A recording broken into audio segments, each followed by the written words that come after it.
नमस्कार साथियों, क्या आप जानते हैं कि हमारी रोजमर्रा की चीजें कुछ सस्ती हो गई हैं या कहीं कुछ ऐसी भी चीजें हैं जिस पे बिल्कुल भी जीएसटी नहीं लगने वाला है। जी हाँ, बिल्कुल सही सुना आपने। चाहे वो मेडिकल सेक्टर की चीजें हो, हमारी कुछ बेशकीमती दवाइयां हो या हमारे आपके पेंसिल रबर शार्पनर या कहीं एजुकेशन सिस्टम से रिलेटेड जो चीजें हैं, अब उन पे कोई भी जीएसटी नहीं लगने। आपको पता है आखिर जीएसटी होता क्या है? Goods and services tax. ये एक्ट जो है 1 जुलाई 2017 को हमारे पार्लियामेंट द्वारा लागू किया गया और इस संविधान का 101वां संविधान संशोधन गिना जाता है।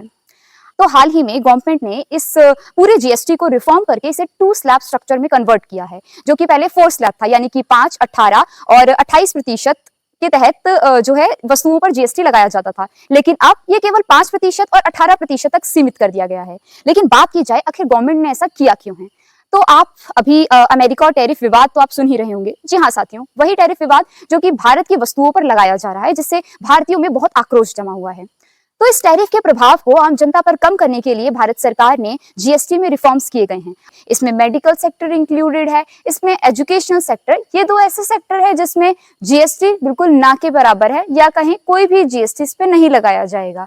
फिर दूसरी चीजें आती हैं हमारी हाउस होल्ड की, हाउस मैन्युफैक्चरिंग की और अन्य चीजें, जिसमें अब सिर्फ 5 से 18% तक जीएसटी जो है लगाया जाएगा। लेकिन कुछ ऐसे पदार्थ नहीं है जिसमें 40% जीएसटी का प्रावधान किया गया है, जो कि लग्जरी आइटम्स में इंक्लूड किए जाते हैं, चाहे वो कुछ हानिकारक वस्तुएं हों, बीड़ी, सिगरेट, तंबाकू, पान मसाला इत्यादि आदि। आप सभी तो मेरे से ज्यादा जानते होंगे। ये सारे प्रावधान 22 सितंबर को हमारी सभी वस्तुओं पर लागू होने वाले हैं और अब आप जल्दी जल्दी अपनी लिस्ट बना लीजिए कि आपको क्या क्या खरीदना है। हम गवर्नमेंट को इससे 50,000 करोड़ का घाटा भी होने वाला है।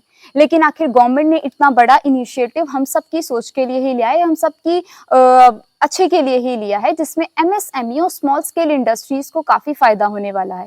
साथ ही ये प्रावधान जो है वो मेक इन इंडिया और वोकल फॉर लोकल को भी ज्यादा अच्छे से प्रभावशाली बनाएगा। अंत में मैं आपसे सिर्फ इतना कहना चाहती हूँ कि बहुत सारे इकोनॉमिस्ट के अध्ययन करने के बाद इस पूरे जीएसटी रिफॉर्म्स को 22 सितंबर को भारत सरकार द्वारा लागू किया जाएगा।